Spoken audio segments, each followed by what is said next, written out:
atividade do nosso Febrasne, síndrome nefrótica, vamos dizer que é um grupo de estudo de síndrome nefrótica, né, que a gente vai discutindo ao longo do ano, deste ano e do ano que vem. Né? A nossa segunda reunião hoje, e nós vamos ter...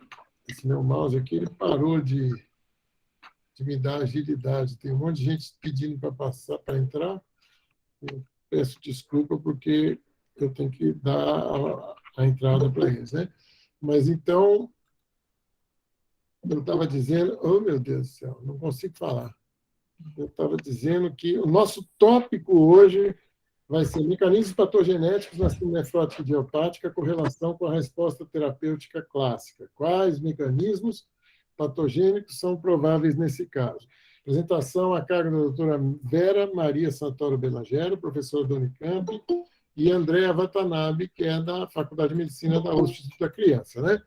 Então, sem mais delongas, como dizia o professor Júlio Toporovski, vamos começar, né, Vera? Por favor, você pode começar? Eu estou... Bem, já está bastante gente. Vamos lá. Bem, boa noite a todos. Nessa apresentação, eu e a Andréia conversamos e a gente optou por fazer uma parte de uma apresentação teórica dos mecanismos patogênicos e depois a Andréia fazer uma discussão aplicada nessa parte teórica. Vamos começar.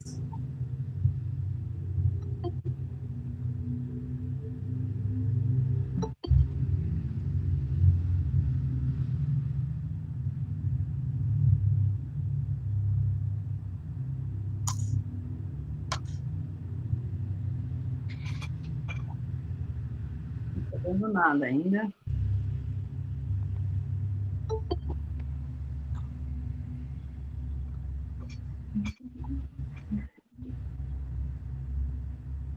Vou tentar de novo, porque ela não apareceu.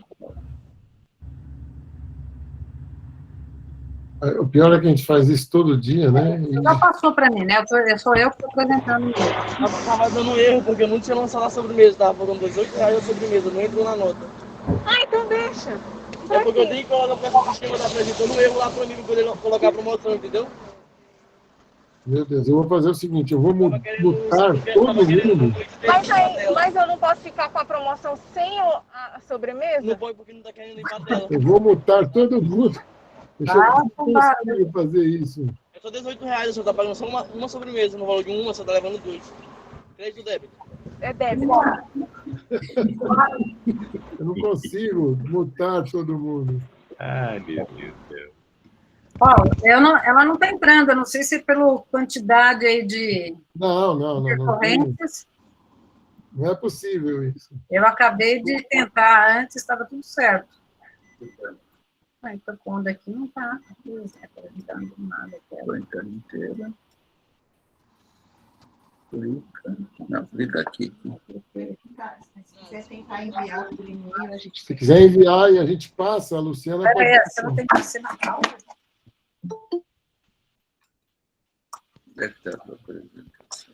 Agora vai. Vai entrar. Aê! Entrou? Entrou, ótimo. Vai entrar. Pequenininho ainda. Só aumentar a tela que vai.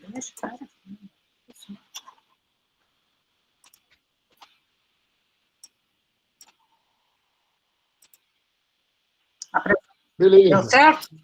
Espetacular. Então tá ótimo.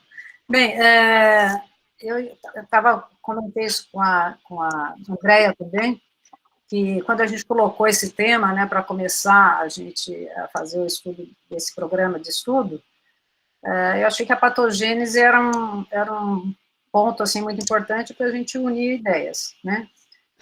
De qualquer forma, eu acho assim que do ponto de vista como clínica, né, como necropediatra, olhar essa parte da patogênese dentro de todo o seu envolvimento genético, imunológico, ela é bastante complexa, né?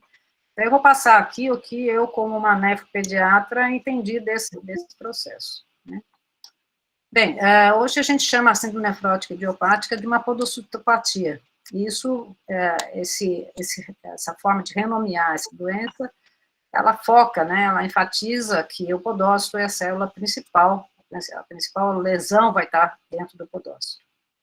Né? O podócito tem uma arquitetura única, né, é uma célula altamente diferenciada, e por isso mesmo não tem capacidade de proliferação regenerativa, e a gente pode dizer que ele é a principal responsável pela manutenção da estrutura da barreira de filtração glomerular. Né? Aqui a gente vê a célula com as suas ramificações, a formação dos pedicelos, que estão aqui ancorados na membrana basal, entre dois pedicelos, a gente sabe que tem aqui o diafragma da fenda, e essa estrutura que são as estruturas principais para a definição da filtração glomerular. Essa estrutura do pedicelo, ela é extremamente organizada, né, em tubos e filamentos, né, e todos esses aspectos vão ser aspectos que são geneticamente determinados. Numa forma esquemática, aqui a gente tem, então, dois pedicelos, né, eles são fortemente ligados pelas nefrinas de cada um deles, participa também o sistema aqui da cadeirina, e ao mesmo tempo que eles estão ligados, eles se repelem entre si, principalmente pela cobertura da cialoproteína, que dá para eles uma carga negativa, né? Esse mesmo pedicelo, ele também tem um ancoramento extremamente importante na membrana basal glomerular, através das integrinas e com a laminina da membrana basal glomerular. Visto isso numa foto maravilhosa, né, então a gente vê as interdigitações de dois podócitos diferentes, né, que estão aqui adjacentes e aqui formando provavelmente o diafragma da fenda. Bem, em estudos bastante recentes, esses dois autores, eles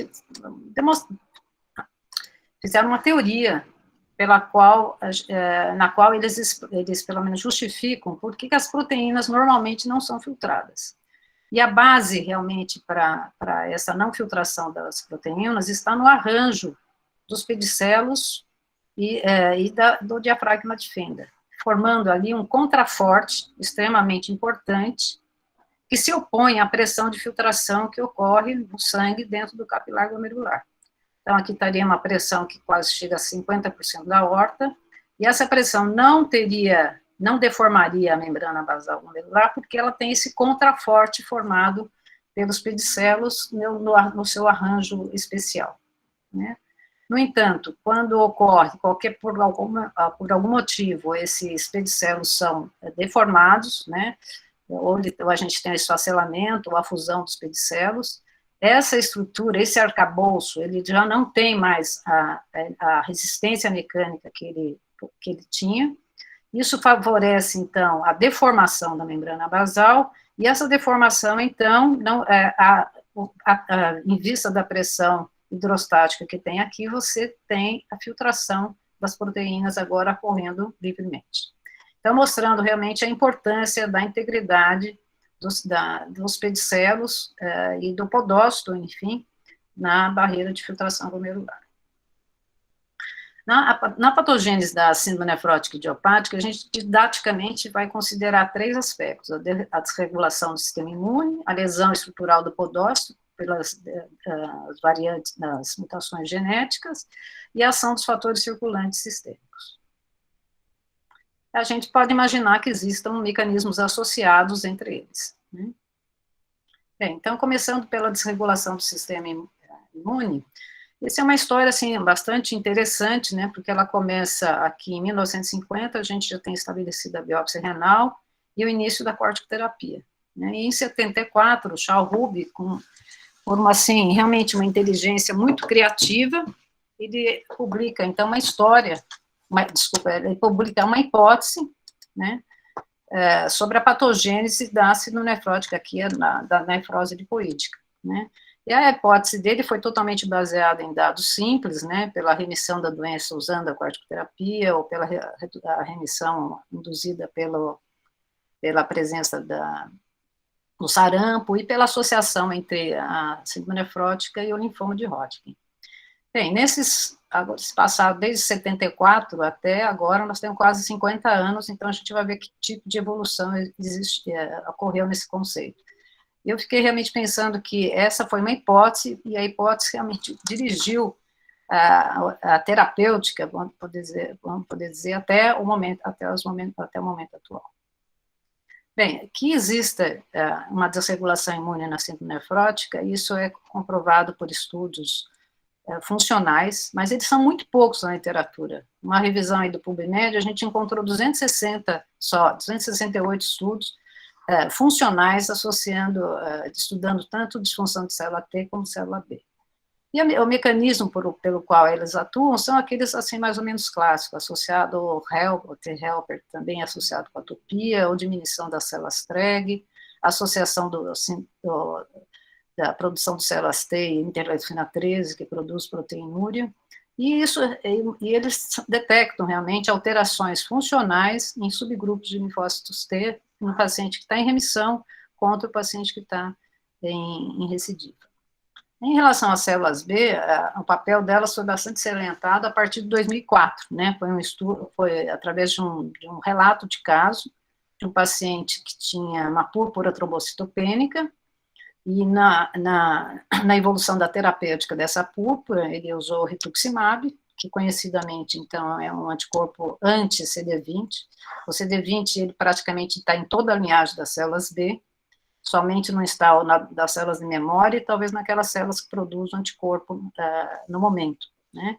Então, o rituximab produz uma depressão intensa das células B, e esse paciente que usou esse rituximab para tratar a púrpura, ele teve remissão da síndrome nefrótica. E daí para frente existem inúmeros estudos, né, e a gente realmente, isso vai ser motivo de a gente estudar, de apresentação posterior, sobre onde, como e quando a gente usa o rituximab. Bem, de qualquer forma, a gente fala em desregulação do sistema imune e fala também em aumento de permeabilidade da barreira de filtração glomerular, e isso existe, só que a gente ainda não sabemos como, né? Bem, por outro lado, pensar em desregulação imune também faz a gente lembrar do podócito, né? Ele como uma célula extremamente importante no contexto do sistema imune, funcionando tanto como agente primária de distúrbio imune, né, porque ela pode funcionar como uma célula apresentadora de antígeno, tanto classe 1 como classe 2, e também como tem inúmeros receptores aí para responder a um estímulo imunogênico. Bem, acho que o maior progresso em relação à desregulação do sistema imune e o sistema H-LA aconteceu recentemente, e isso foi demonstrado através de estudos de associação genômica ampla.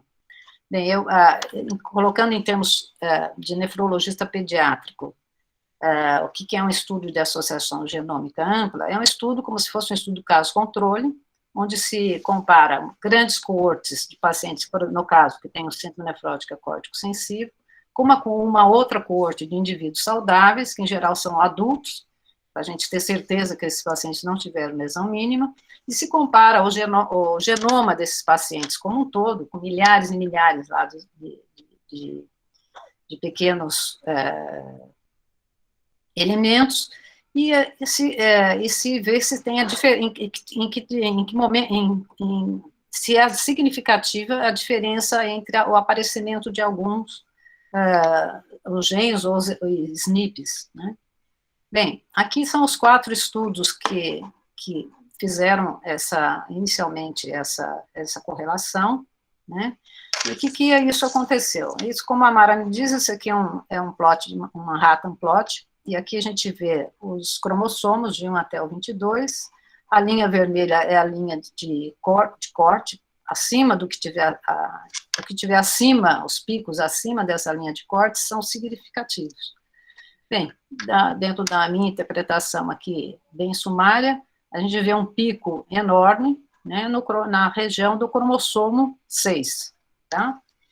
Bem, a magnitude desse pico, na comparação do paciente, da coorte doente com a coorte saudável, ela é dada pelo odds rate. Bem, Então, basear essas coortes, eram coortes de fontes diferentes, né, de etnias diferentes, né, e praticamente todas elas encontraram o quê? Que no cromossomo, esse cromossomo 6 é um cromossomo onde existe o complexo gênico do sistema HLA, e foram encontrados vários locos de risco, tanto no HLA-DR,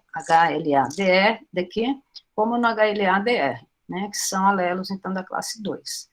Essa região já era uma região conhecida, porque era uma região que está associada realmente a outras doenças autoimunes e a neoplasias. É interessante que uma desses autores, a Debieck, que ela estudou a coorte francesa e europeia, ela pegou os alelos de risco que ela encontrou na coorte, então, francesa, e aplicou esses alelos, foi pesquisar esses alelos na coorte do Netuno, que é uma coorte que é americana e canadense, né? Nesse gráfico aqui, aqui na abscissa, a gente tem números de alelos de risco, então é 0, 1, 2, 3, 4, e aqui era a proporção com que esses pacientes, esse grupo de pacientes que tinha a somatória de alelos, respondia à corticoterapia. O CR aqui quer dizer remissão completa ao corticoide. E o que o gráfico mostra, então, é que quanto mais alelos de risco esse grupo tinha, melhor ele respondia à corticoterapia. Então, fazendo uma associação com o que nós vemos na prática, né, da alta resposta, né, desses pacientes com síndrome nefrótica, córtico sensível, à corticoterapia. Bem, de qualquer forma, esse autor aqui, o Lane, ele resolveu fazer vamos dizer assim, um brainstorm em relação a todas essas coortes que tinham sido publicadas, né, que elas foram praticamente concomitantes, e um dado que ele chamou a atenção é que a frequência dos alelos de risco não é tão pequena, né, e se a gente fosse basear só com um alelo de risco, a gente deveria ter se esse alelo fosse determinante da síndrome nefrótica, a gente deveria ter muito mais síndrome nefrótica, né. Então, ele considerou que são realmente alelos de risco, mas devem existir outros fatores genéticos adicionais dentro ou fora do sistema HLA para justificar que esses pacientes tenham presente a doença, né? E um dos encontros que veio a favor da ideia dele foi o encontro de vários genes associados ao sistema imune, né? Aqui, tanto o PLGC2, que eu não vou dizer o que ele faz, o BTNL2, enfim, são os genes associados, ligados ao sistema imune, mas que não estavam dentro do HLA. Então, mostrando uma somatória, mais um fator aí para a possibilidade do aparecimento da síndrome nefrótica. Outro aspecto que, para mim, chamou bastante atenção foi o trabalho da GIA, que é autores do Japão, né, que em 2020, então, ele apresentou o trabalho que, o título é esse, quer dizer, variantes de risco comum no gene NPHS1 e no gene TNFS15, associados à síndrome nefrótica córtico sensível, tá? Então, vamos ver como eles fizeram esse estudo, né. Também um estudo de associação genômica ampla, daquela forma que eu já coloquei para vocês, só que aqui a coorte é enorme, são 987 crianças com síndrome nefrótica córtico sensível versus 3.200 adultos saudáveis, todos de ancestralidade do Japão. Então, o que eles encontraram nesse estudo de associação? Encontraram o que já tinham encontrado em outras coortes, que foram os alelos de risco significativamente mais presentes no grupo com síndrome nefrótica córtico sensível. E, além disso, além desses alelos de risco, eles encontraram também uma associação significativa, do ponto de vista de estatisticamente significativo, com variantes comuns nos genes NPHS1 e TNFS15. E eles se fixaram, na verdade, para estudar o NPHS1. Bem, no estudo desse NPHS1, um estudo extremamente sofisticado. O que eu posso mostrar só para vocês é que quando esse alelo é um alelo normal, ele produz, por exemplo, esse número de cópias dentro de um determinado estímulo.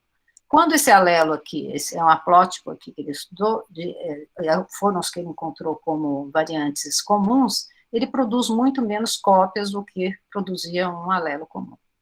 Então, dessa forma, o que ficou eu achei que esse trabalho realmente ele concretiza, né, um avanço conceitual na patogênese da síndrome nefrótica infantil, idiopática, e mostrou, então, que um gene do tipo NPHS1, que normalmente se apresenta na clínica como uma variante rara, produzindo uma doença monogênica, que é a síndrome nefrótica finlandesa, ele também, sim, pode participar como uma variante comum, contribuindo para uma herança mais complexa do tipo poligênica.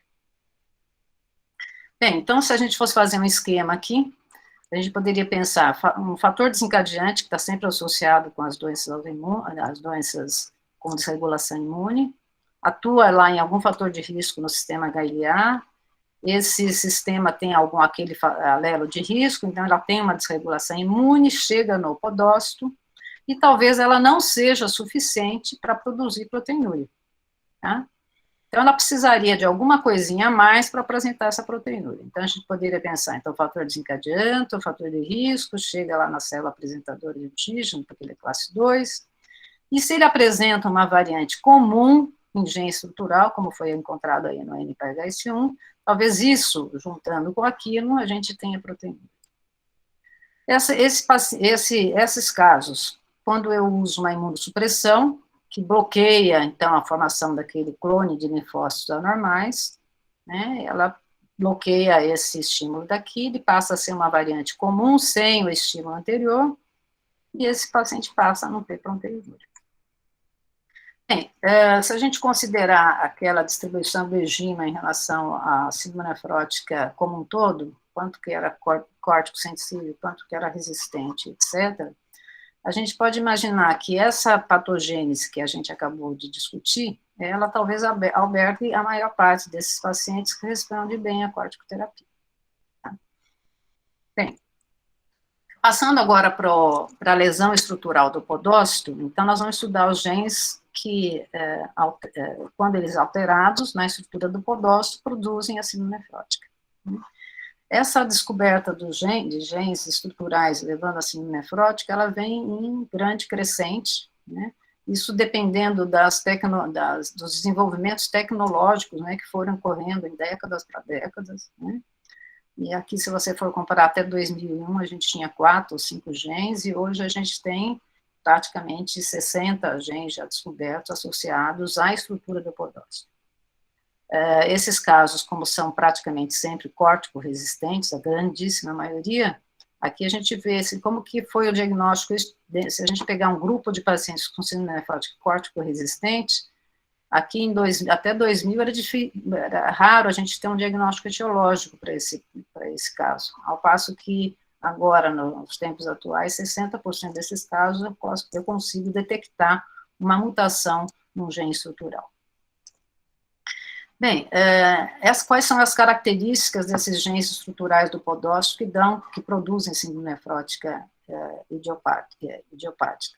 Eles são variantes raras, então eu pego um gene, por exemplo, o NPHS1 ou NPHS2, eles têm variantes raras, como a gente já discutiu na aula passada. Isso quer dizer que são variantes que são ausentes na população saudável.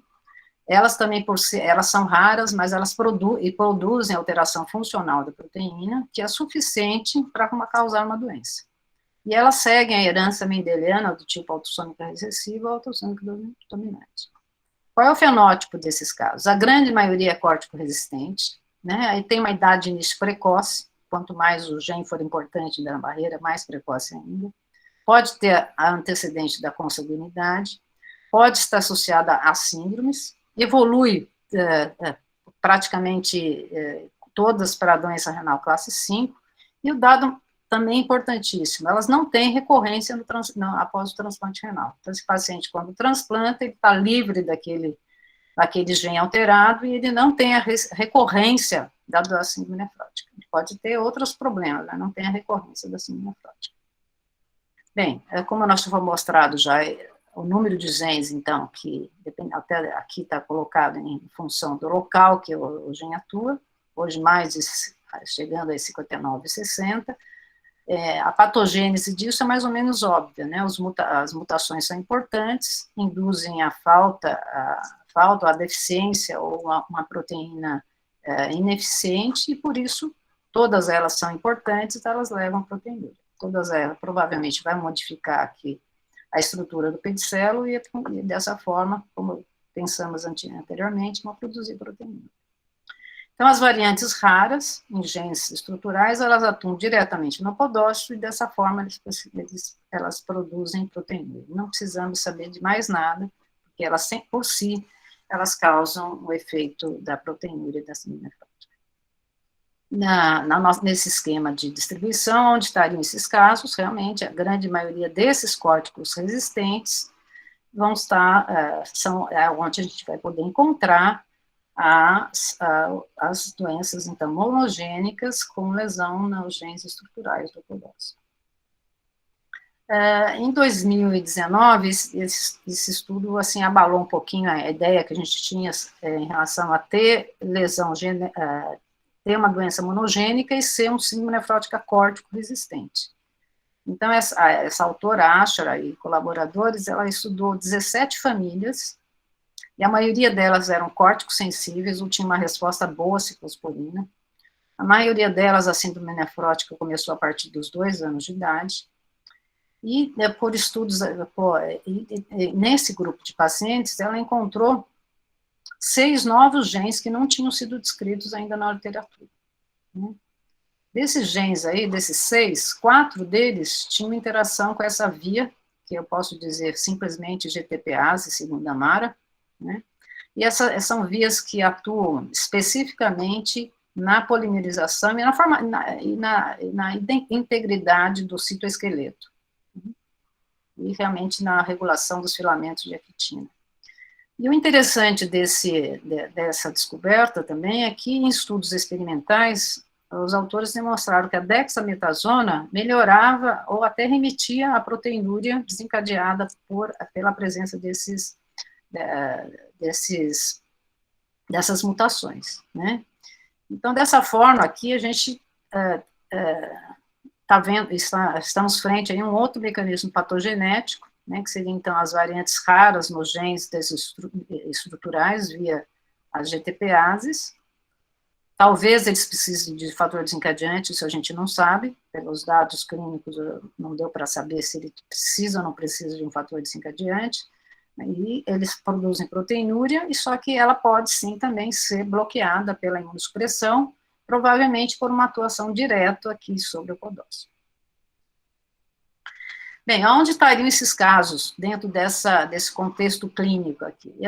Na minha ideia, eu pensei que esses casos pudessem estar dentro desses córtico-resistentes. A gente sabe que quando o IGIMA dividiu esse grupo em córtico sensível e córtico resistente, ele viu que dentro dos córticos resistentes, de 20% até 60%, eu pus aqui 50% como uma média, eles remitem a proteinúria com o uso das inibidores de calcineurina, principalmente a ciclosporina. Então, talvez esse grupo aqui fosse o grupo das alterações na GTPase. Bem, na arquitetura genética, nós já falamos da síndrome nefrótica córtico-sensível, então, comparadamente, a gente pode pensar, então, como que a gente vê a arquitetura genética na síndrome nefrótica córtico-resistente. Então, aqui a gente vê como uma doença monogênica, né, onde existem variantes raras de grande efeito. Não preciso ter desregulação imune, pode ser até que tenha, mas não precisa isso para justificar a proteinúria. Existe a possibilidade de fenocópias, que são genes que não diretamente são associados à síndrome nefrótica idiopática, mas que são encontrados e provavelmente têm esse efeito. E é uma herança que a gente diz do tipo monogênica, né, se opondo, então, à herança poligênica e complexa que a gente pensa na síndrome nefrótica córtico-sensível. Bem, falando agora da ação dos fatores circulantes sistêmicos, né, essa é uma patogênese, assim, muitíssimo interessante, muitíssimo importante hoje na nossa prática, né. Ela foi descrita desde há muito tempo que o plasma de pacientes em recidiva, quando ele era injetado em animais, ele produzia proteinúria. Então, sugerindo que devia haver no plasma desses pacientes algum fator que produz proteinúria, né? Existem casos também raros, assim, de um rim transplantado de um paciente que teve recidiva da síndrome nefrótica. Então, ele foi retirado esse transplante e retransplantado em outro paciente que não apresentou síndrome nefrótica. E essa a característica dos fatores, quando que a gente vai pensar nessa patogênese associada ao fator circulante? As principais características são as seguintes. No histórico desse paciente, ele tem uma síndrome nefrótica com uma resistência secundária à corticoterapia, então parece que ele primeiro responde um pouco e secundariamente ele vira resistente. Ela pode ter uma rápida recorrência da síndrome nefrótica após o transplante, e isso acontece até em 40% a 60% dos casos. Na avaliação genética desses pacientes, ele não tem nenhuma doença monogênica, então você pode fazer um exoma e a gente não encontra nenhum gene daqueles 60 conhecidos como tendo alterado. E a recidiva pode ser, nem sempre, mas minimizada com uma imunossupressão intensa e com uma plasmaférese. Bem, que fatores são esses? Eles são até difíceis de ler aqui, porque eles são muito complicados, né? E depois, então, se alguém estiver interessado, essa tabela do artigo que a Andréia e a Mara e a Patrícia e o grupo, enfim, estão confeccionando, e isso, comentando sobre os possíveis fatores circulantes. Bem, dentro da nossa aplicação clínica, onde estariam esses casos? Eu penso que esses casos poderiam vir daqueles casos que inicialmente eram córticos sensíveis, foram tendo grande toxicidade em inúmeras terapêuticas, evoluíram como uma síndrome nefrótica córtico-resistente. Então, nesse grupo, provavelmente, eu vou estar encontrando esses pacientes com fator sistêmico. Bem, a importância do fator sistêmico também,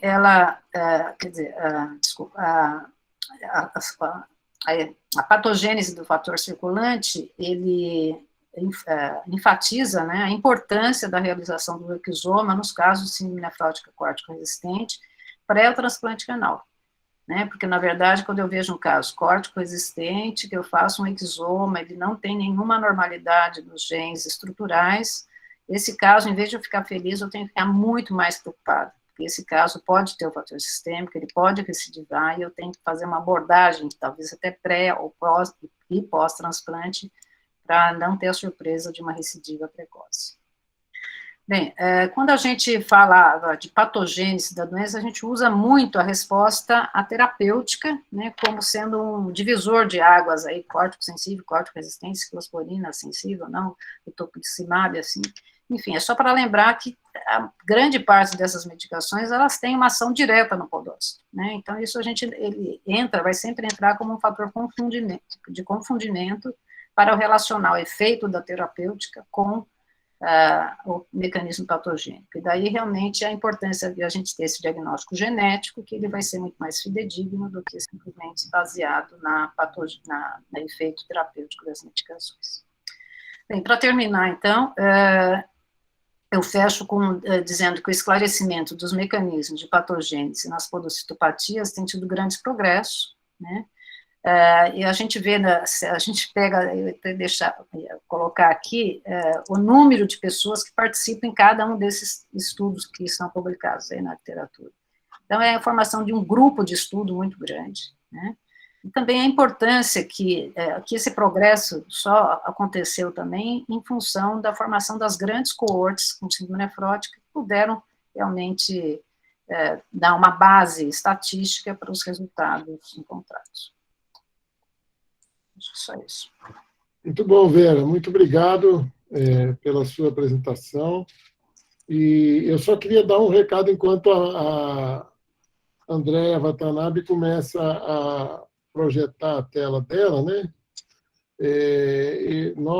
Eu queria primeiro pedir desculpa para a semana passada, porque a gente tinha programado a nossa atividade semana passada e eu avisei para todo mundo, mas algumas pessoas não receberam, que teríamos respeitado o programa da LANEP e por isso nós adiamos a nossa programação para permitir que todo mundo pudesse ver os dois. Os webinars da LANEP ficaram na quarta e os nossos serão sempre na primeira quarta do mês. E vamos dar sequência, então, doutora Andréia Watanabe, né? As perguntas podem ser colocadas no conversa aqui, ou no fim da apresentação, a gente pode trocar perguntas e debater. Vamos lá, Andréia. Um abraço. Vamos, então, discutir alguns casos relacionados aos mecanismos fisiopatológicos. E os casos são provocativos para gerar também discussão. A gente tem um tempinho aí para falar de cada um. Vou falar um resumo deles, tá? Então, o primeiro caso foi uma menina que manifestou a síndrome nefrótica aos, aqui tá errado, desculpa, 2 meses de idade, através de anasário e desconforto respiratório, né? Ela procurou pronto-socorro com 2 meses. Os pais não eram consanguíneos, tem uma irmã saudável, outra irmã que apresentou síndrome nefrótica também aos 2 meses de idade, e faleceu em outro serviço aos 7 meses de causa infecciosa. Ela realizara a biópsia renal, cujo padrão foi de glomerulosclerose segmentar e focal. Na nossa criança, foram investigadas causas infecciosas e descartadas, né, todas as sorologias negativas, e a entrada apresentava uma IgG bastante baixa, né, alteração importante da vitamina D, assim como um hipotiroidismo. Em amostra isolada de urina, apresentava uma relação proteína-creatinina de 61,4 e também uma elevação de beta-2 microglobulina. A ultrassonografia abdominal foi observada nefromegalia bilateral. Foi realizada a biópsia, né, como vocês podem ver, com padrão de glomerulosclerose segmentar e focal, apresentava também, alguns não estão bem nessas imagens, mas também apresentavam alguns glomérulos imaturos que fazem parte da idade, né, da criança e também do desenvolvimento da GESF nessa idade. Então, como vocês podem ver aqui na evolução, né, ela apresentava uma albumina sérica bastante baixa, né, inicialmente ela chegou a tomar albumina 3 vezes por dia, né, em 3 alíquotas, depois 2 vezes por dia, até que com 3 meses de idade, devido à grande dificuldade de controle dessa albuminemia, né, e controle infeccioso também, como vocês podem ver, a imunoglobulina aqui em verde sempre muito baixa, né, 36, 25, 15, então ela apresentou alguns episódios infecciosos nos quais ela recebeu uma reposição de gama-globulina, tá, e aos 3 meses realizou a nefrectomia. André, só um pouquinho, André, eu estou achando que a doutora Clotilde está também compartilhando a tela dela, porque a sua tela diminuiu. Verdade. Eu acho que tem 2 pessoas compartilhando a tela ao mesmo tempo. Clotilde, dá uma checada se você está compartilhando, porque ficou muito pequenininho. E eu recebi um recado aqui, Clotilde está apresentando. Aqui também, é isso mesmo, Paulo. Eu desculpe, mas eu não consigo eu não conseguia ver a tela da Andréia, daí eu mexi alguma coisa, vou ver o que eu faço. Tem que falar, parar a vou ver o que eu faço. Na flechinha que tem nessa parte de baixo, tem uma flechinha do lado da mão que você levanta, ali é que é o mecanismo para apresentar ou parar de apresentar. Você tem que parar de onde compartilha, tem que apertar ali na setinha. Aí, agora volta, André. Deu? Agora volta, André. Deu. Agora volta, André, com aquele gráfico que estava interessante. Ok. Então, vamos voltar ao início do gráfico. Como vocês podem ver aqui no gráfico, né, nessa linha vermelha... Não está dando para ver, não, André. Você não está apresentando agora. O meu está, sim, está com compartilhamento, sim. Então, descompartilha e compartilha de novo. Tá bom. Regulou, estou vendo todo mundo. Está aparecendo como um quadrinho. O gráfico está um quadrinho só.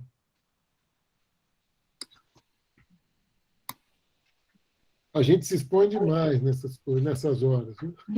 Foi agora? Agora está indo. Ótimo. Boa. Perfeito. Então, ó, na linha vermelha a gente vê o nível da albumina da criança sempre muito baixo, isso recebendo várias infusões de albumina ao dia, né? A imunoglobulina G também bem baixa, 36, 21, até 15, aqui em níveis extremamente baixos, e a criança apresentou também infecções, e nesses episódios graves a gente acabou repondo, mas a gente sabe que isso não dura nem 48 horas, né? E com 3 meses de vida, então, foi submetida à nefrectomia esquerda, optamos por retirar o rim maior da criança, para ver se existia algum controle aí da proteinúria, tá? A gente observa uma certa melhora, né, da albuminúria, mas ainda bastante baixa. Para melhorar, então, a parte nutricional da criança, também foi optado por fazer uma gastrostomia aos 4 meses de vida.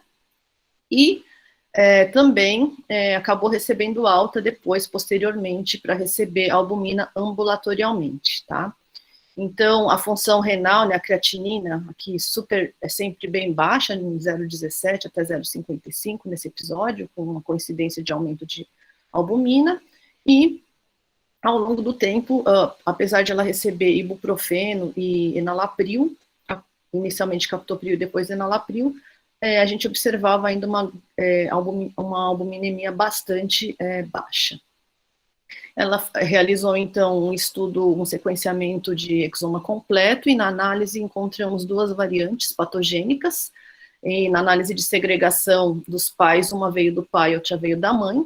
Eram 2 variantes previamente descritas, né? Vocês podem olhar aqui, onde elas provocam uma alteração na proteína nefrina, né, que é com os domínios IG parecidos com a imunoglobulina. Aqui o domínio da fibronectina 3, que é o domínio extracelular, aqui a membrana da célula, e o domínio intracelular. Então, essas 2 variantes estavam presentes na paciente, e nos 2 alelos, porque um veio do pai e um veio da mãe. Com 1 ano de vida, né, a criança está em casa, ela teve episódios infecciosos graves ainda, que gerou uma internação depois da alta, mas com 1 ano ela tinha um edema mínimo, porém recebendo albumina 3 vezes por semana, através de catéter de longa permanência. Apesar de todos os cuidados, a gente ainda observava aí um comprometimento ainda do crescimento, né, e aqui vocês podem ver os níveis de ureia e creatinina, nesse momento, recebendo o enalapril 0,5 miligrama quilo dia. Agora ela já tem quase 1 ano e meio, ela continua aí se desenvolvendo, e nesse momento ela está recebendo albumina 2 vezes por semana, mantendo a sua função renal ainda estável, de maneira que nesse momento a gente está esperando ela crescer para mais para frente realizar o transplante renal. Então, como a doutora Vera comentou, esse caso ilustra, né, um caso monogênico, onde foram observadas 2 variantes patogênicas em 2 alelos distintos, no gene NPHS1, que codifica a nefrina, que é a proteína fundamental da fenda de filtração glomerular, né? Então, essas alterações que provocam uma grande alteração na proteína vão levar a uma síndrome nefrótica mais precoce. Como vocês lembram, o NPHS1 é o gene mais acometido que leva a síndrome nefrótica congênita, que é aquela manifestada antes de 3 meses de idade. Alguém quer comentar alguma coisa sobre o caso? Ou podemos passar para o seguinte? Passe e depois a gente comenta Ok. todos, né? Combinado. Então, o próximo caso foi de uma menina que manifestou a síndrome nefrótica aos 4 anos, nunca entrou em remissão, recebeu prednisona, pulso de metilprednisolona, ciclofosfamida, ciclosporina, micofenolato sódico e rituximab. E a biópsia renal mostrava aos 4 anos uma glomerulosclerose segmentar e focal. Aqui, durante essa evolução da imunossupressão, ela acabou recebendo esse micofenolato, prednisona, incluindo depois 4 doses de rituximab.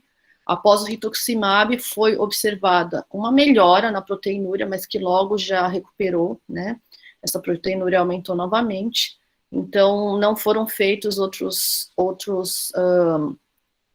pulsos junto com o rituximab. Ela não apresentou remissão em nenhum momento. Aqui a gente pode ver a proteinúria de 24 horas em miligramas em 24 horas. Então, uma proteinúria sempre bastante elevada.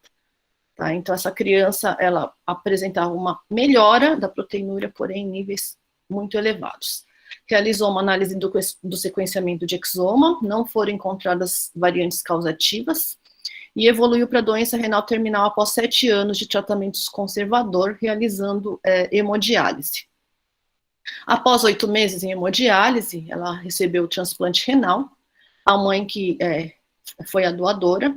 Nesse caso, como a gente comenta, né, a gente já tinha aquela praticamente certeza que a criança ia recidivar, né, pelas características clínicas e pela ausência de alguma alteração, uma causa mendeliana para essa síndrome nefrótica refratária, né, todas as tentativas de imunossupressão. Ela recebeu uma indução normal, né, com basiliximab e solumedrol, e a manutenção foi feita com micofenolato, tacrolimus e prednisona, e apresentou recidiva nas primeiras 24 horas após o transplante renal.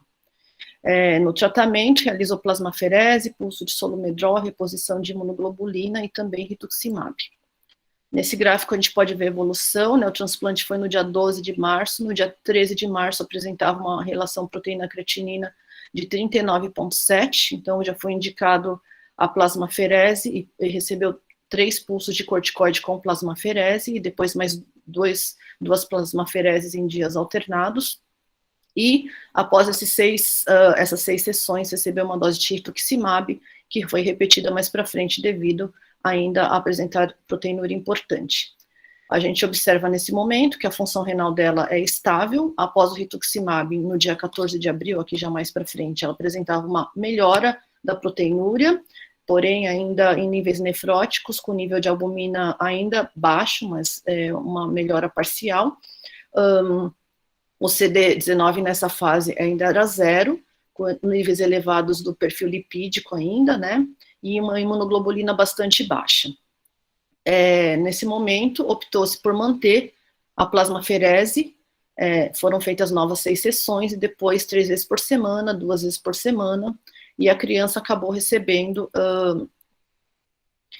a plasmaferese até por 8 meses. Aqui a gente pode observar na microscopia eletrônica dessa paciente, né, logo após o transplante, então, no meio desse tratamento foi feita a biópsia renal, e a gente vê nitidamente o apagamento aí dos processos podocitários, né, então, na microscopia óptica não havia nenhuma alteração visível, não tinha, e também nenhum critério de rejeição.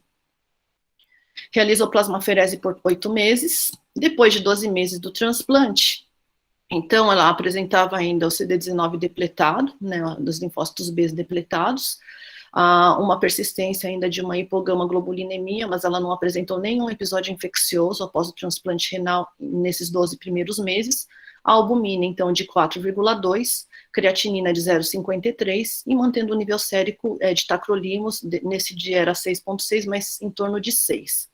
Tá? Então, houve remissão, se passou mais meio ano, ela continua em remissão, com os mesmos parâmetros de exames, mantendo ainda uma hipogama-globulinemia, mas sem episódios infecciosos.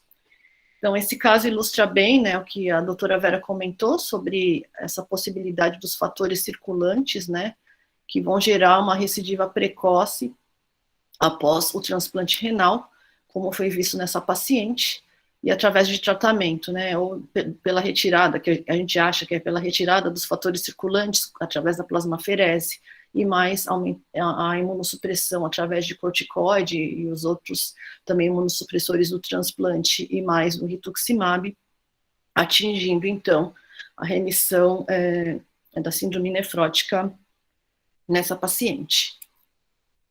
Bem interessante que, de fato, ela tinha feito o sequenciamento de exoma, que não foi observado nenhuma variante patogênica, e nenhuma explicação de causa monogênica, e combina, então, com a sua evolução. O caso 3 é um caso meio do nosso dia a dia, daqueles bem difíceis, né? A doutora Vera pediu para a gente comentar algum desses. E aí é um menino que manifestou a síndrome nefrótica com 1 ano e 6 meses. Ele evoluiu com a síndrome nefrótica dependente, então ele teve uma resposta, mas ficou dependente de corticoide. Recebeu ciclofosfamida, continuou precisando de corticoide, seguido de tacrolimus. No primeiro ano, então, desse tratamento, ficou 3 dos 12 meses sem corticoide. No segundo ano, não houve período livre de corticoide, e no terceiro ano optou-se por tentar o rituximab, uma vez que ele apresentava um padrão de corticossensibilidade e de dependência. A biópsia renal, ele tem 2, apresentou lesões histológicas mínimas. Então, a gente observa aqui que após a infusão do rituximab, a gente faz aquele esquema de dose baixa de 375 miligramas por metro quadrado. Houve uma rápida recuperação, né, dos linfócitos B. Aqui nessas barrinhas em vermelho a gente vê os episódios de descompensação, né, do paciente, nesses 2 momentos, né, e que mesmo ainda estando em níveis baixos, esses linfócitos B, ele apresentou essas descompensações. Aqui, as descompensações ainda nesses quadradinhos vermelhos, mas essa linha do gráfico, então, a dose de corticoide diária, que foi reduzida, né, só que ao longo do episódio de descompensação elevada novamente, e foi reduzida gradativamente. O que a gente pode observar, que é comparando com o momento anterior, houve uma melhora no padrão de dependência, né, ele acabou necessitando de uma dose menor, média, de corticoide do que antes do rituximab. Entretanto, não conseguimos retirar esse corticoide. Então, assim, esses são os casos muito comuns aí do dia a dia desses síndrome nefróticos córtico-dependentes, por isso que a gente fala sensível não necessariamente é simples de tratar, né, principalmente esses dependentes de doses variadas aí de corticoide que descompensam com infecções, com alterações do ambiente, etc. Então, assim, ao longo do segundo, terceiro e quarto ano, ele recebeu depois mais uma dose de rituximab, retornou o tacrolimus por se achar que talvez isso melhorasse aí também a dependência do corticoide. Nesse período aqui do rituximab ele ficou com o micofenolato, e de fato parece que houve uma pequena resposta aí, reduzindo-se a dose do corticoide aqui nas barrinhas cinza, né, aqui a gente vê o nível sérico, e na hora que a gente suspende novamente o aumento aí da dose do corticoide e o retorno do tacrolimus. Então é um caso bastante difícil. A gente viu que os níveis de CD19, depois ele não tomou mais essas barras aqui, na verdade ele ficou com esse nível de 6 e não foi mais repetido, o 6%, o CD19, né. Então, observamos aqui que, ao longo do tempo, ele manteve ainda a sua dependência de corticoide, porém, percebemos uma redução da dose de dependência, né. Porém, qualquer infecção, qualquer fator aí diferente, a gente percebe uma facilidade de descompensação, como é o caso de muitos dos pacientes aí que a gente conhece, né. Então, ele reduziu a dose, né, de dependência, esse paciente apresentava aquele padrão de recuperação rápida do linfócito B, né, após o rituximab, e com descompensação precoce após a dose, com a tentativa de retirada ou redução do corticoide. E muito importante, pelo fato de ter um tempo grande de exposição ao corticoide, além de outros imunossupressores, o paciente apresenta as complicações relacionadas ao esteroide, que é hipertensão, sobrepeso, obesidade, baixa estatura e catarata, né. Então, são fatores que nos preocupam bastante, né, como nefropediatras, e às vezes a gente não consegue uma outra alternativa aí para esses casos, mas de qualquer maneira,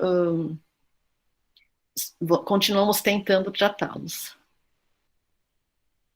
Eram esses 3 casos que eu tinha para apresentar. Então, esse caso, ele ilustra um pouquinho, né, essa dificuldade dos fatores imunológicos associados, e como forma de doenças de fato policausais, né, poligênicas também, e a dificuldade nossa no dia a dia aí com esses casos.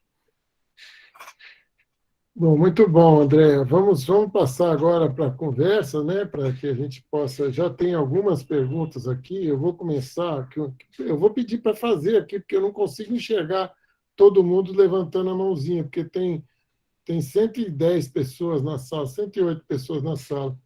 Tem uma pessoa de mão levantada. Eu vou primeiro colocar a pergunta da Lucimere, depois tem 2 do Marcelo aqui.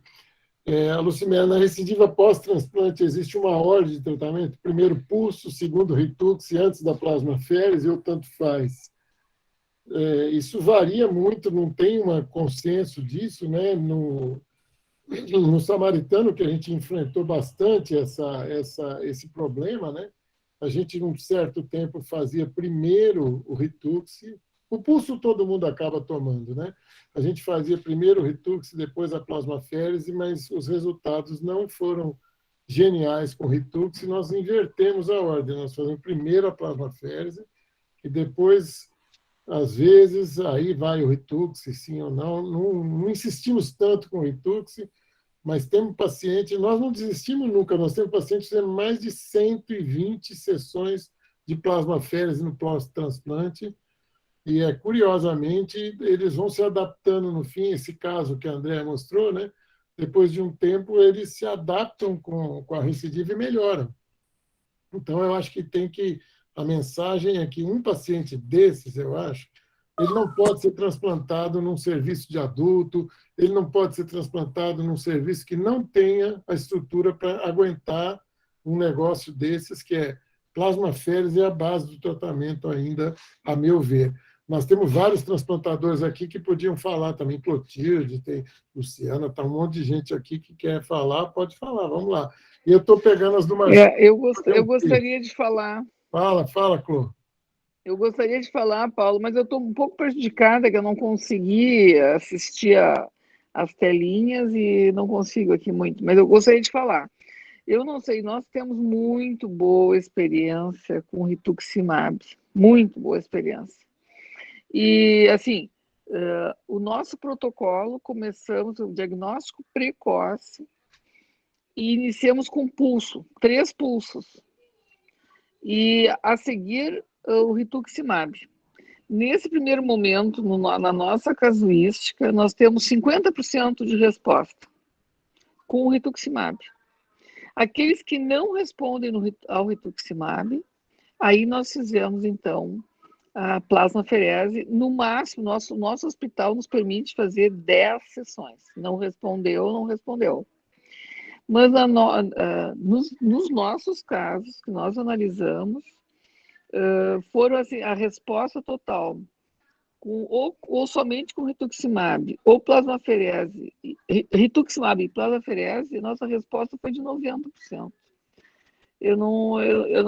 Os nossos dados, e realmente, os pacientes recidivaram, eram GESF, e eu acho que nós temos 30 e poucos casos. E não sei, a nossa experiência é muito boa. Começamos com Ritux. Essa resposta, para falar a verdade, eu acho que ela não existe definitivamente, né? Eu acho que vai de cada serviço.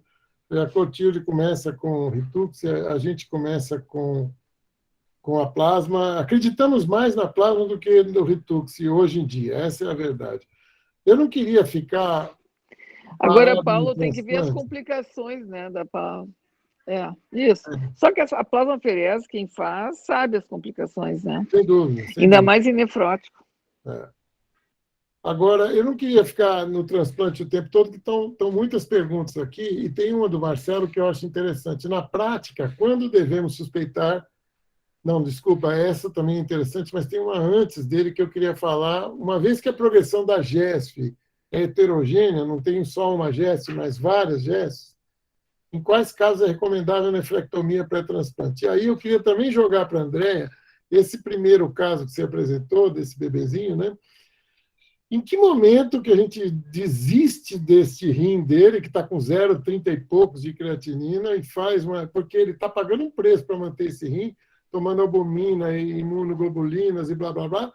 A gente desiste desse rim, faz uma nefrectomia a finlandeses, que faziam isso frequentemente, ou você acha que vale a pena? Que momento que você tira o rim do paciente num caso de síndrome nefrótica desse tipo? Qual é a sua visão? Os outros membros também, se quiserem dar um pitaco, vamos... Fala, Andrea. Bom, nas últimas revisões, né, da síndrome nefrótica finlandesa, tenta se manter aí o rim nativo se a criança estiver relativamente estável. A gente considera que essa criança está relativamente estável, porque ela está na casa dela e vem 2 vezes por semana para o hospital. Seria melhor do que uma anúrica, que teria que vir muito mais vezes para fazer uma hemodiálise. E ela já está agora com 9 quilos aproximadamente, talvez até um pouquinho mais. Então, assim, a gente já está perto de um momento que é possível realizar um transplante, né? Então, o nosso objetivo é que ela chegue perto desses 10 quilos, a gente vai reavaliar risco-benefício e também vai ver possibilidade de doador vivo nesse momento, para então propor um transplante renal, e assim, claro, fazer nefrectomia, e no caso, o permicat dela até permitiria uma hemodiálise já para ela, ela nem precisaria colocar um outro acesso nesse caso em específico, né? Então, poderia ser feito isso. A gente não tem muita experiência com esses casos, acho que são casos bastante raros, mas a gente julga que essa criança está indo relativamente bem para a gravidade, né, do caso e para a evolução dela aí. É curioso que os finlandeses eles mantêm ainda aquela proposta de nefrectomizar a criança pequenininha, enquanto que o resto da Europa já está migrando para, pelo menos, tirar só um, né? Vamos ver a Vera. A Vera levantou a mão. Só para completar o que a Andrea estava colocando em relação à síndrome nefrótica congênita, primeiro é que em relação à nefrectomia parcial, né? Existe pouquíssimo estudo, eu não consegui nunca achar nefrectomia parcial em síndrome nefrótica congênita, mas a gente já viu em síndrome de Fanconi, e o resultado é muito parco, né? Porque, na verdade, o outro rim restabelece a função, então você não perde, você não reduz a metade a perda que você estava tendo. Ela, no máximo, vai chegar a 20%, 30%, né? Então, eu acho que, realmente, a nefrectomia parcial, ela não vai ter um grande efeito nessa evolução. E como a Andrea mostrou no caso dela, quer dizer, a albuminemia daquele paciente já está em 3. Isso já quer dizer que ela já deve ter perdido bastante função renal.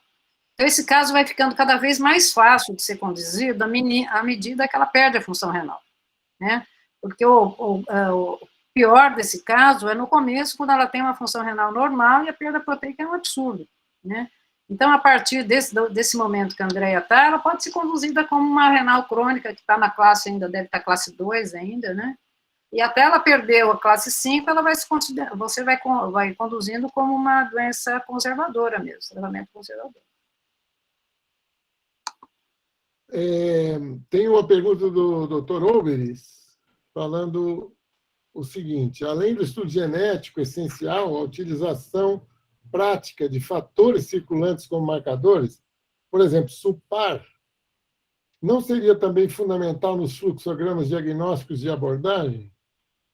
Ele pede desculpa porque está sem acentuação no computador, mas isso é pouco relevante, né? Já tentei dosar e, pelo que eu saiba, nem centros transplantadores de excelência em nosso meio conseguem. A história do SUPAR, eu vou falar, foi um grande boom quando saiu o pessoal de Miami que trouxe essa ideia como um marcador de risco de recidiva pós-transplante, mas outros trabalhos não conseguiram confirmar a mesma robustez nesse marcador, né? Então, de fato, nós estamos sem marcador, isso seria um passo à frente. Nós discutimos dentro da Rebrase um teste que pudesse prever a recidiva, seja ou através de cultura de células, de podócitos, seja através de um biomarcador circulante ou de urina. Isso seria um grande passo. Eu acho que é uma necessidade não satisfeita ainda, e eu acho que seria a pergunta de $1 milhão. Ô Paulo, eu estou lembrando aqui que na última reunião eu fiz essa pergunta para o Pesqueiro e para o Luiz Onuchik, né? A gente não teria essa vontade que a gente tem de ter um teste prático, né, que possa detectar alguma coisa no plasma, né?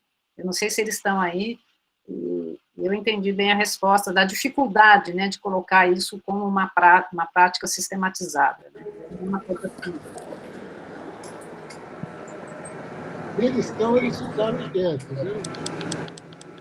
O Chique, cadê o Pesqueiro? Está aí? Tô. Então fala. Espera que eu estou dentro do elevador aqui, eu já vou falar. Você foi cutucado, agora você responde.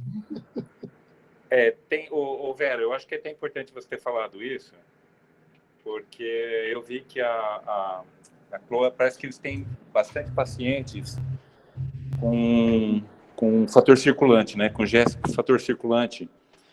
E como a gente está desenvolvendo um teste para prever recidiva, seria interessante a gente ter acesso ao plasma desses pacientes, inclusive dos pacientes que estão em plasmaférese. A gente está desenvolvendo, a gente está tentando desenvolver, achar um marcador para esses casos, até para prever a recidiva, para não ter que fazer transplante. Mas ainda é experimental, então seria interessante quem tiver pacientes em hemodiálise que pudesse ajudar a gente a tentar conseguir esse marcador, seria importante. Ou seja, nós não temos marcador ainda, né? Tem...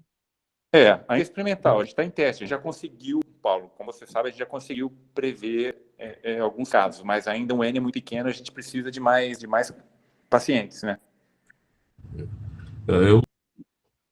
A discussão é toda Falou, Chico. aquela discussão que nós tivemos anteriormente, né? De todas as dificuldades, primeiro, o estado do conhecimento e todas as dificuldades envolvidas nisso, de forma que eu não tenho mais a acrescentar. Beleza, eu vou dar aqui a marcha, porque tem um assunto pululando aqui, de novo ao Marcelo, né? Na prática, quando devemos suspeitar de casos em que uma mudança da dieta, antígenos alimentares, glúten, poderia propiciar a redução da proteinúria e sua relação com o perfil genético e mutações. Isso é para Andréa Watanabe, né? Eu acho que você poderia falar um pouco sobre isso, Andréa.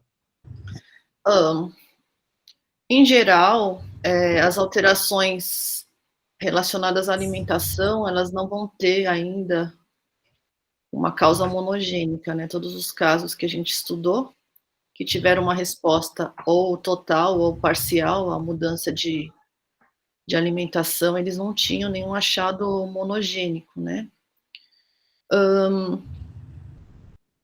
É possível que em alguns casos, provavelmente, de algum fator imunológico, que pode ser até mais específico, que a gente ainda não sabe, ou desses que apresentam vários fatores, podem ser que eles tenham alguma resposta, né?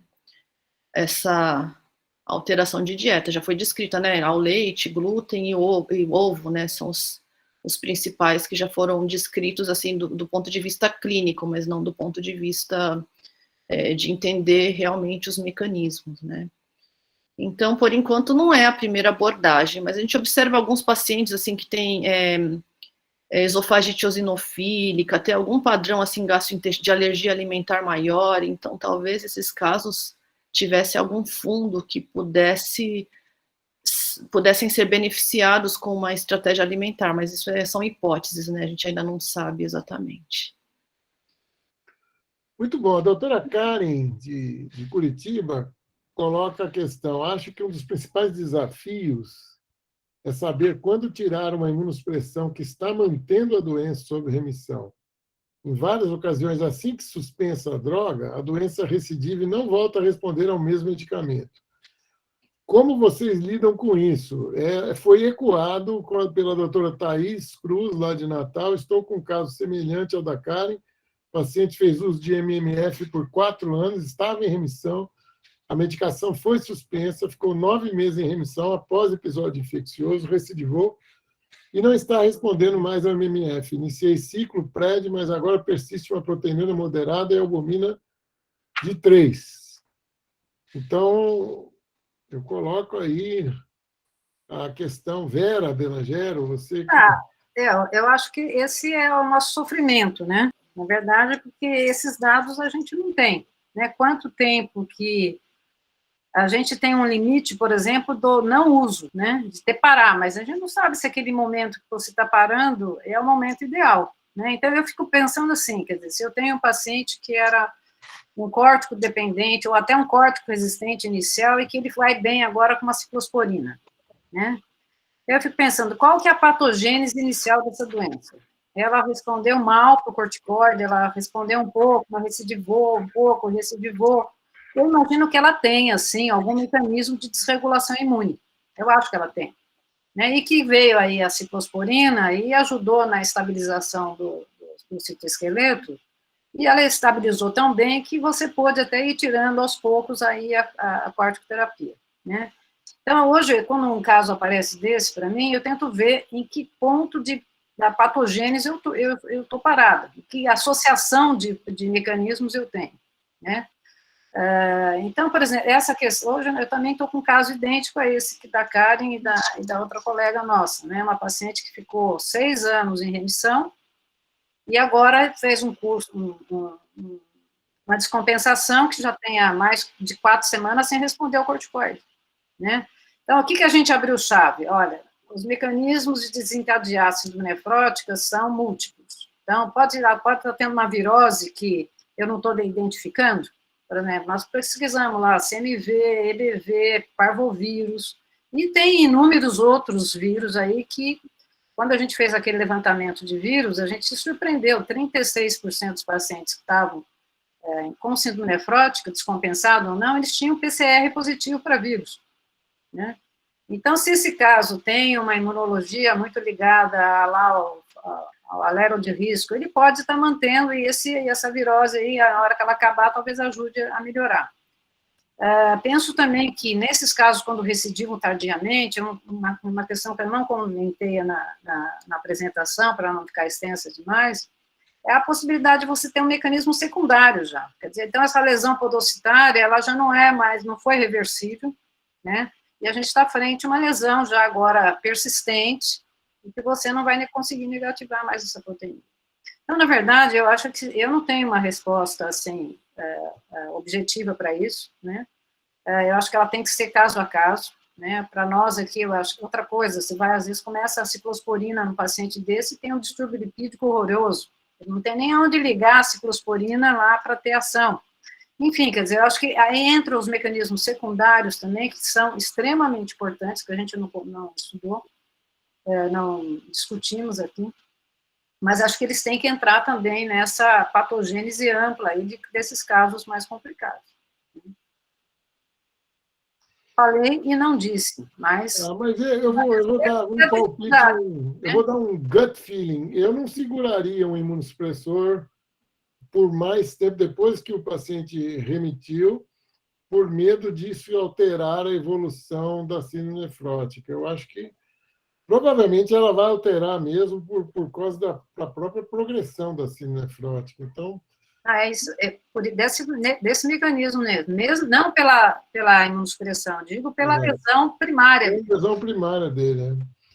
Olha, tem mais uma questão aqui do Obres. Vera, no contexto apresentado, como você explicaria fisiopatologicamente, lá vem, a correlação de síndrome nefrótica com neoplasias, fenômeno paraneoplásico, fatores circulantes também ou desregulação imune? Olha, eu poderia pensar agora, né? Nunca pensei na situação, mas eu acho que ele mesmo dá as respostas, né? Eu acho assim que quando a gente via lá, quando foi comentado, isso eu li mais recentemente, da associação da lesão minha com a célula, com o Hodgkin, né?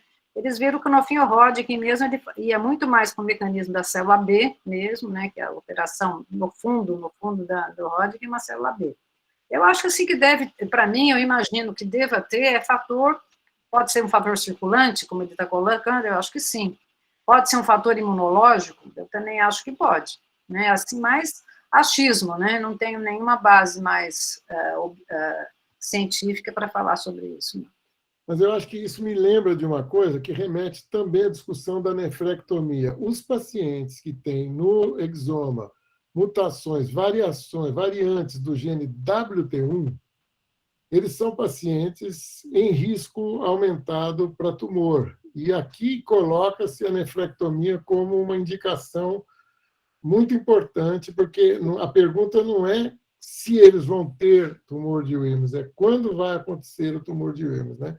Então, particularmente uma síndrome de Dennis-Drash, eu creio que seja uma indicação para nefrectomia, e é uma ligação da síndrome nefrótica com tumores, né? Não só a nefrectomia, como outras ovariectomia, né? Porque realmente a prevalência de tumor vai ser muito grande. Né? Exatamente. É um oncogene associado com tumor. Nós estamos vendo também uma associação provável entre WT1 e PTLD no pós-transplante, que é muito curiosa e está chamando muito a nossa atenção nesse sentido. Estamos tentando desenvolver um levantamento nisso, né? Nós temos aqui, Karen, tivemos 2 casos de primo diagnóstico pós-Covid. Primo diagnóstico, mas não sei do que, de síndrome nefrótica, do que é, Karen? Se você puder. Depois, Thaís também. Tive uma recidiva pós-Covid-19 de uma paciente que estava há 5 anos em remissão, mas, graças a Deus, respondeu bem ao corticoide. Né? É primo diagnóstico mesmo. De síndrome nefrótica? Isso, síndrome nefrótica. Tá legal. Agora, gozado, nós já vimos aqui paciente transplantado que estava descompensado com síndrome nefrótica recidivante e foram os 4 pacientes. Apareceu infecção por CMV e desligou a síndrome nefrótica. É completamente contraintuitivo, porque a síndrome nefrótica sumiu, ela estava a 1000 por hora, e quando apareceu o CMV, ele fez bem para o paciente. A doutora lá do Rio de Janeiro, Thaís, também, eu discuti um caso com ela exatamente igual a isso, que era no hospital. Acho que é o que era o sarampo antes, né? Está sendo fez papel aí, mas ele não era para fazer isso. O CMV era para estimular a síndrome nefrótica, não para bloquear a síndrome nefrótica. É que o CMV tem um perfil de imunológico ele bem amplo, né? Eu me lembro de uma paciente que teve um DDD e tinha um CMV, e a gente foi ver, tinha uma identidade até de anticorpo, um negócio assim, ele tem vamos dizer, uma imunogênese ali muito complexa, né? Uhum. Talvez por isso. Tem mais uma pergunta aqui, isso é interessante. Vale a pena fazer plasmaférese com o tratamento da doença e não só para recidiva pós-TX? Nesses casos de suspeita por fator circulante? Quem quer falar de plasmaférese antes do transplante? Lu, quer falar? Não, a Lu não quer falar. Mas nesse caso é com função renal normal, não é? Que estão comentando. Eu acho até que seria uma ideia, né? Eu me lembro que uma vez, como entra aquela ideia de fazer a imunoadsorção, né, para lípides, que eu acho também, eu sempre achei aquela ideia uma ideia boa. Eu tentei fazer uma vez com a Prisma e o filtro não funcionou, né? Mas era uma ideia que eu achava, assim, que era mecanicista, mas eu achava interessante, né? E eu acho, assim, também essa questão de fazer a plasmaférese. É difícil você fazer a plasmaférese num nefrótico descompensado, porque nem plasma ele tem muito. Eu acho que vai ser mecanicamente muito complicado, né? Pessoal, boa noite. Parabéns, Vera, Andréia. Eu só queria comentar um caso que eu tive justamente com esse cenário que eu descrevi aqui. Um adolescente com a síndrome nefrótica córtico resistente tardia, como você colocou, Vera, e resistente a todos os esquemas terapêuticos. Eu utilizei tudo. E estudo genético, nada, negativo, e ele tinha 3 biópsias, inclusive com eletrônica, ou lesão mínima ou GESF. E numa situação crítica, ele chegou a ter uma disfunção renal, nós fizemos a férese, considerando alguns trabalhos da literatura, levamos ao grupo de plasmaférese, a família comprou a ideia. Foi muito bacana, porque no 3º dia de aférese, a proteinúria negativou. E eu já tinha feito rituximab para ele teve uma resposta parcial. E agora ele está 10 meses com rituximab, tive que repetir depois, porque CD19 aumentou, e MMF, e está em remissão. E foi um caso, para mim, assim, que me marcou, porque realmente fala a favor que ele tem um fator circulante. E eu tentei, todo o Brasil, procurar quem fazia supar o fator circulante. Não consegui. Por isso que eu coloquei naquela discussão, entendeu? Então, eu acho que se a gente tivesse algum fator circulante, ou entre eles, os vários, né, entrando no fluxograma diagnóstico, isso podia nortear muito a terapêutica, vamos dizer assim, né? Seria interessante, quer dizer, isso aí, posteriormente, se incluir, à medida que os testes e evoluam, né? Na verdade, essa ideia que você está colocando, eu tinha conversado ali com a Mara, e nessa reunião da Rebras, era tentar fazer alguma coisa do piniquinho, não quero nem achar qual é o fator. Mas a gente tem um método de que fazer, talvez, na célula, no podócito humanizado, algum marcador, que quando eu ponho lá o plasminha do paciente, que eu estou achando que tem fator sistêmico, eu tenho alguma forma de detectar naquele podócito essa presença. Então, era a ideia minha, até acho que tem um trabalho italiano, que ele acha que poderia fazer um método lá que não é tão complicado assim, poderia pôr na prática, não discutindo que fator mas se tem ou não tem, né? Então, eu não sei se esses tem ou não tem, mas o que eu entendi de quem faz a parte metodológica dessas avaliações é que elas são, e acho que o Salim, que é um cara que fala muito disso, ele discute a dificuldade de fazer isso, né? De como que você congela o plasma, como que método você vai usar lá no podócito para detectar que ele se alterou, enfim, quer dizer, o que parece para a gente simples, pegou plasma, a gente fala assim, né? Pegou plasma, pôs no material lá de um podócito e viu que alterava a sua estrutura, ou que fez no animal e deu proteinúria. Eu gostaria que fosse simples assim, que a gente tivesse um monte de ratinho, se tirasse o plasma, e pelo menos a gente tem uma evidência, né? Fácil de ser feita, mas parece que, do ponto de vista de sistematizar essa avaliação, ela é muito complicada. Eu acho que parece que não é simples mesmo. Agora, só para finalizar, eu fico também entusiasmado com os relatos de lipoferese na literatura. Não, né? exatamente. Há relatos de séries de casos. São japoneses que fazem muito isso. Séries de casos com respostas brilhantes com lipoferese, no caso de difíceis de síndrome nefrótica, difícil tratamento. Então, é um caminho que vem pela frente aí, né? Eu tentei fazer lipoférese ou imunodissorção, mas a gente não tem o filtro aqui. O pessoal da Férese não tem. Inclusive o pessoal que é ligado ao HC da USP também, viu, Andréa? Então, teve que fazer a Férese tradicional. É um filtro diferente, né? É outro equipamento, né? A gente até estava pedindo... Eu acho que até a Anvisa não aprova aqui, tem umas limitações. Não tem aprovação não vinda. É a empresa ela ainda não tem interesse em colocar, porque precisaria de um N maior de possibilidades. Então, como o grupo também, até um jeito de a gente fazer essa proposta que a gente teria um N maior de possibilidades de tratamento, né? Então, no contexto de pesquisa, isso é profundamente abordado. Também, assim, como isso também pode usar naquelas alterações congênitas relacionadas a colesterol, hiperlipidemias congênitas, isso que a gente tentou um gancho para tentar aumentar o N e ser de interesse da indústria, né, trazer. A gente até estava vendo isso, mas por enquanto a gente não conseguiu ainda chegar nesse ponto, né? Você sabe que quando a gente tinha a Prisma antiga, a gente pediu e eles tinham esse filtro. E aí a moça levou lá na Unicamp, só que na hora que ela foi demonstrar, a máquina não funcionou de jeito nenhum. A gente tinha uma paciente que ia fazer a absorção de líquido. No fim, não deu certo, realmente a gente não fez. Mas eu sempre fui fã. Eu penso que, mecanicamente, eu acho que é interessante, né? Principalmente para depois a gente ter o potencial de usar uma droga do tipo inibidor de calcineurina, né? Exatamente, melhora a resposta, né? E acho que uma coisa importante também é o timing, né? Como vocês comentaram sobre os efeitos e os problemas secundários da própria proteinúria e da evolução da doença, né?